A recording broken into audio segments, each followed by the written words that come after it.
না আবার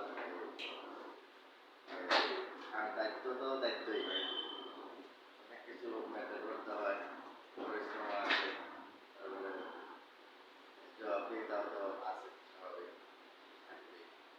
মোটামুটি মিশ্র প্রতিক্রিয়া আরকি, খুব ভালো না আমাদের খারাপ দেয়। স্যার আমি আপনার কাছে জানতে চাচ্ছি যে একজন হোমিওপ্যাথি ডাক্তারের, হোমিওপ্যাথি ডাক্তার এবং অ্যালোপ্যাথি ডাক্তারের চিকিৎসার মধ্যে পার্থক্যটা কি আছে? হোমিওপ্যাথিক আসলে দুটো বিজ্ঞানসম্মত চিকিৎসা ব্যবস্থা, এলোপ্যাথিকও বিজ্ঞানসম্মত চিকিৎসা ব্যবস্থা। আর দুটির মধ্যে আসলে প্রধান কিছু পার্থক্য আছে, যেগুলো মনে করেন যে আমি যেটা মনে করি আর কি, যে এলোপ্যাথিক চিকিৎসাগুলা মনে করেন ওরা যে কাজ করে ওদেরকে রোগটাকে নিয়ন্ত্রণ করতে পারে, নিয়ন্ত্রণ করতে পারে। আর হোমিওপ্যাথিক যে চিকিৎসা ব্যবস্থা এটাতে রোগকে আরোগ্য করতে পারে বা ক্ষীণ করতে পারে। মনে করেন একটা রোগী যদি হোমিওপ্যাথিকটা ভালো হয় তাহলে ভালোই হয়, আর কোনো ওষুধের প্রয়োজন হয় না। আর এলোপ্যাথিকে মনে করেন ওষুধ খাইলে রোগী ভালো থাকে, আর ওষুধ বন্ধ করলে আবার রোগী খারাপ থাকে।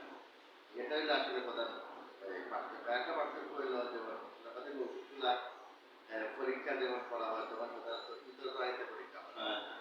আর হোমিওপ্যাথিক ওষুধগুলো কিন্তু সুস্থ মানুষদের পরীক্ষা, এগুলোর পার্শ্ব প্রতিক্রিয়া নাই।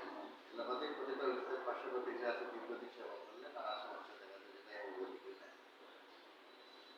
আমাদের আলোচিত মানুষ স্যার আমি আপনার কাছে জানতে চাচ্ছি আপনার হাতে কোন ধরনের পেশেন্ট সবচেয়ে বেশি আসছে এবং মানে দূরের উপর থেকে আপনি বাঁচাতে পেরেছেন সে কথাটা আসলে আমি যখন যে চিকিৎসা যে রোগীগুলোকে চিকিৎসা করি, সাধারণত দুরারোগ্য রোগীদেরকে চিকিৎসা করি। আমাদের কাছে রোগী তখন আসে দুই সময় রোগী আমাদের কাছে আসে।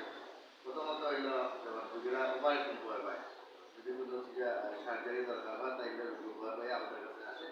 আর আরেকটা হলো যেমন এলোপ্যাথিক চিকিৎসা করতে করতে রোগী হেরান হয়ে যায়, বা ধরেন আর কোনো কাজ হইতেছে না বা ধরা পড়তেছে না, লাস্ট পয়েন্টে অথবা ধরা পড়তে চিকিৎসা হয়েছে বা লাস্টে যেমন আর কিছু করার নাই, তখন এগুলো আসবে এবং মোটামুটি এগুলো আরোগ্য হয়। ভিউয়ার্স আপনারা অনেকক্ষণ যাবত আমাদের সাক্ষাৎকার দেখছেন।